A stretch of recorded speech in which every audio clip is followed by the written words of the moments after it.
ఈరోజు మొదటి రోజు ఇస్లాపూర్ మున్సిపాలిటీలో చాలా అంగరంగ వైభవంగా మా మున్సిపాలిటీలో 8వ వార్డు కౌన్సిలర్ అభ్యర్థిగా 9వ వార్డు అన్ని వార్డులలో ఉన్న అభ్యర్థులు కూడా కాంగ్రెస్ పార్టీ అభ్యర్థులు నామినేషన్ ఘనంగా చేస్తారు. అందరూ కూడా ఈ ప్రాంతంలో ఇంకా అభివృద్ధి చెందినట్టు కూడా మీరు అందరూ కూడా ఒకసారి గమనించాలి.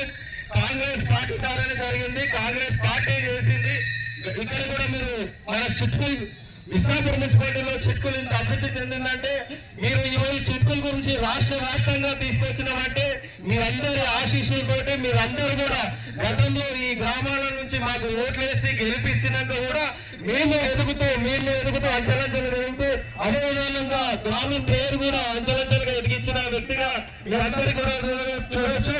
ఈరోజు తెలంగాణ రాష్ట్రంలోని ఇస్లాపూర్ మున్సిపాలిటీ పరంజర్ కాన్స్టిట్యూన్సీ అంటే ఇక్కడ ఉన్న టాటా శ్రీనివాస్ గౌడ్, నీలమ్మది ఇద్దరు బీసీ బిడ్డలు అందరూ కలిసికట్టుగా ఈ 5 మున్సిపాలిటీలో ఉన్న ప్రతి అభ్యర్థిని కాంగ్రెస్ పార్టీ అభ్యర్థిని చేతి గుర్తు వేసి గెలిపించి భారీ మేరతో గెలిపాలి.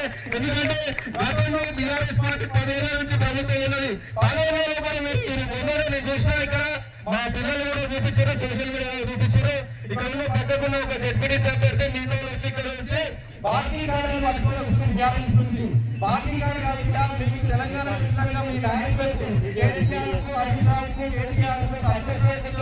కానీ మా బిడ్డలకు ఉద్యోగాలు, మా ఎస్సీ ఎస్టీ బీసీ బిడ్డలకు ఉద్యోగాలు